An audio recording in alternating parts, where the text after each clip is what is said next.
Chapter 2 is about reasoning.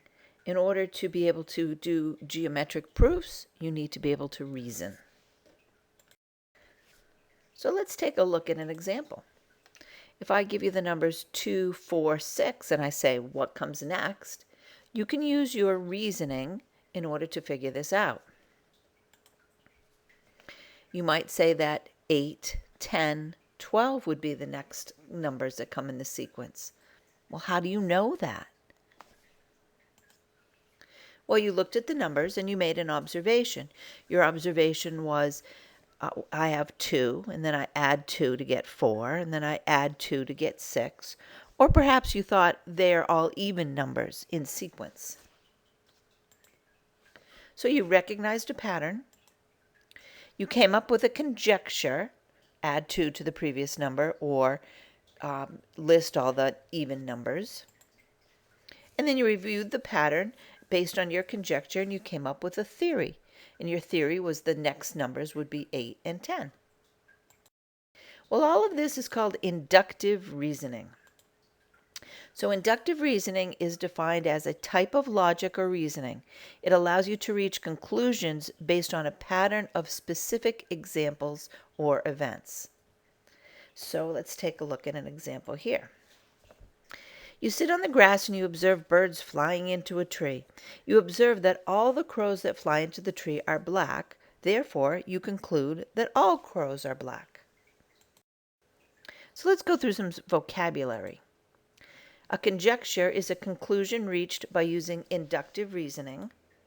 And inductive reasoning is a type of reasoning that allows you to reach conclusions based on a pattern of specific examples or past events. Patterns can also be found in shapes. So if you look at these 3 shapes, you can say, all right, well, what comes next in the sequence? Pause the video and see if you can figure it out. Right. Is this what you came up with? The square moves to the next corner for each picture, and then the lines are always opposite the square, and each time the square moves, a line is added. Find the next 2 terms in the sequence, 5, 10, 20, 40. Can you figure it out? Right? The pattern is that you're multiplying by 2 every time. So if I have 40 times 2, I get 80, or 80 times 2 would be 160. Let's look at this pattern. Well, here the pattern is subtract 3. 15 minus 3 is 12, 12 minus 3 is 9, 9 minus 3 is 6, 6 minus 3 would be 3, and 3 minus 3 would be 0. What about if I said draw the next diagram in this sequence?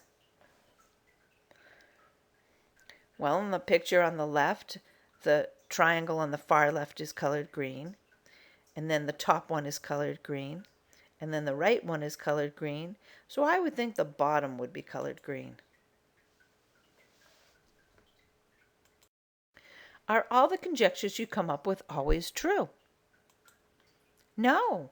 You could provide a counterexample to prove that a conjecture is incorrect. So let's go back to our crow example. Most people think all crows are black, and most are. But there are a number of species that have white. And here you can see a picture of this.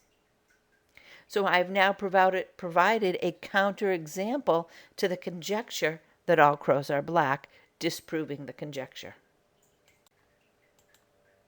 So a counterexample is a special kind of example that disproves a statement or conjecture. If I have the conjecture, if a shape has 4 sides, then it is a square. If I want to prove that this is incorrect, I could come up with a counterexample.